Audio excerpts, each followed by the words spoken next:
코로나19 위중증 환자 수가 또다시 역대 최다를 기록했습니다. 어제에 이어 이틀째 1,000명대입니다. 이번 주말부터는 거리두기가 다시 강화됐죠. 일요일인 오늘 종교시설에 일제히 강화된 방역수칙이 적용되는데요. 내일부터는 초중고등학교의 등교 인원이 제한됩니다. 박진주 기자의 보도입니다.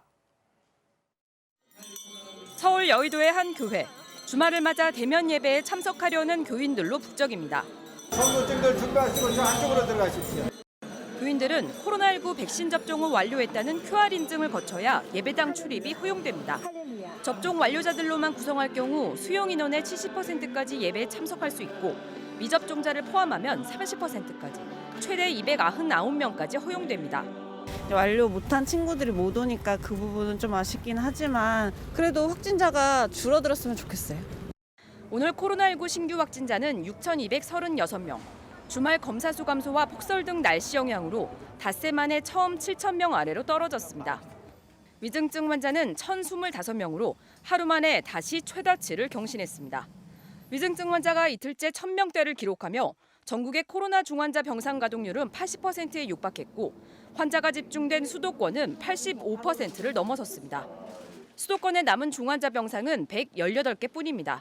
비수도권은 상황이 더 심각해 경북은 남은 병상이 없고 충북은 1개만 남았습니다. 포항에 있던 환자인데 네. 갈 자리가 없어가지고 찾다 결국은 용인까지 보냈어요. 뇌출혈도 있고 투석이 필요한 분도 있고 폐렴 환자도 있었고. 오미크론 변이 확진자는 12명이 추가돼 누적 178명까지 늘었는데 접종 완료 후 추가 접종까지 마쳤지만 오미크론 변이에 감염되는 돌파 감염 사례도 4건 확인됐습니다. 델타 변이 바이러스에 대한 보호 효과보다도 더 백신의 효과가 떨어질 가능성이 많고 오미크론 변이 바이러스가 주도하는 상황이 되면은 상황이 상당히 심각하게 진행이 되겠죠. 코로나19 확산세가 거센 가운데 내일부터 수도권 학교들은 전면 등교가 중단되고 비수도권의 과밀 학교는 등교 인원이 축소됩니다. 정부는 청소년 접종률을 끌어올려야만 방학이 끝난 뒤 등교와 대면 수업이 가능하다고 보고 연말까지 접종 독려에 나설 방침입니다. MBC 뉴스 박진주입니다. 확진자가 급증하면서 임신부가 출산할 병원을 찾지 못해 이곳저곳을 떠도는 일도 잇따르고 있습니다. 지난주 코로나에 걸린 임신부가 출산을 앞두고 병원 40곳에서 입원을 거부당한 일이 있었는데요. 이번엔 확진 판정을 받은 임신부가 병상을 배정받지 못해 구급차 안에서 아이를 낳는 일이 벌어졌습니다. 아이는 지금도 확진된 산모가 병실에서 직접 돌보고 있다고 하는데요. 산모도 아이도 걱정이 됩니다. 임상재 기자가 취재했습니다. 경기도 평택의 한 병원 입원실.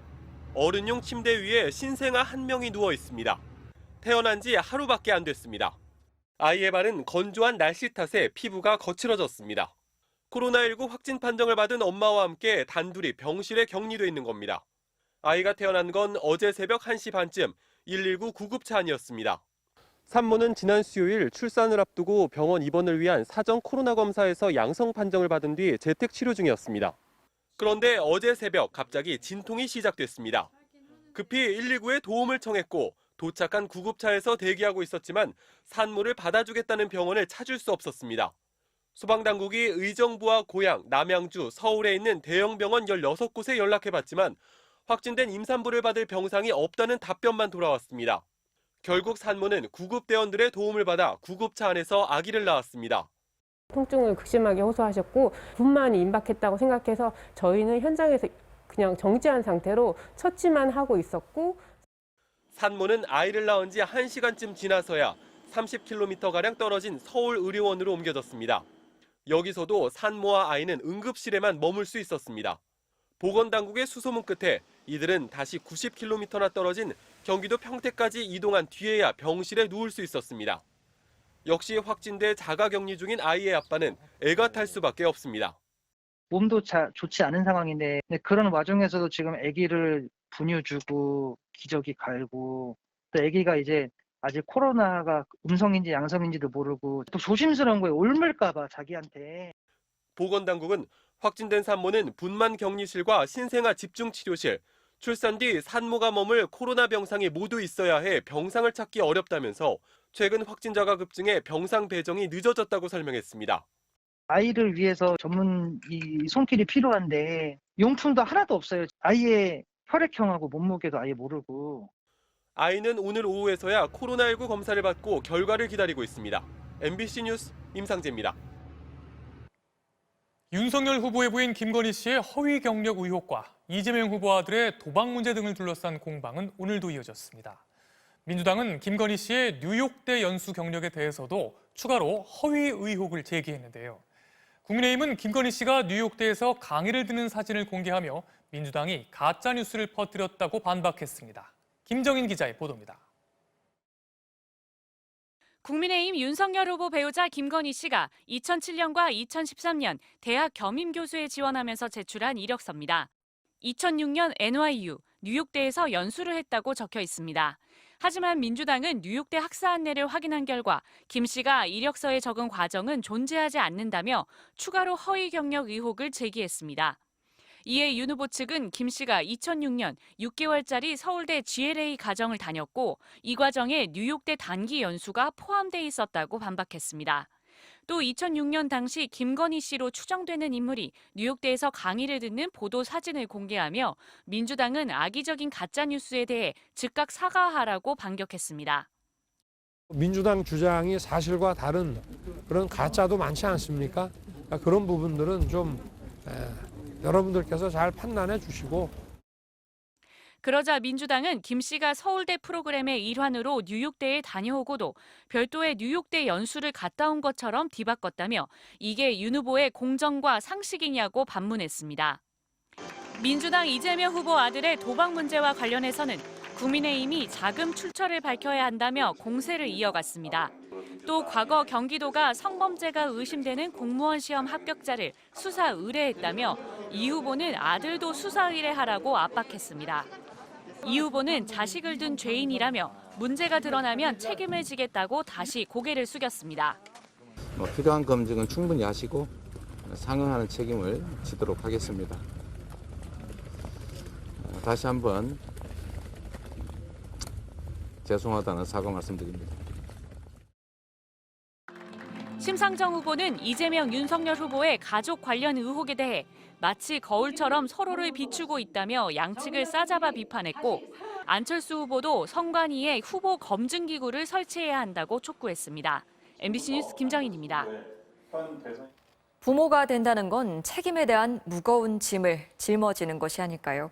이혼을 하더라도 아이의 부모라는 사실은 변함이 없는데요. 이혼 뒤 자녀의 양육비를 주지 않은 이른바 나쁜 부모 2명의 신상이 공개됐습니다. 정부가 양육비를 주지 않은 부모의 신상을 공개한 건 처음입니다. 조희영 기자입니다.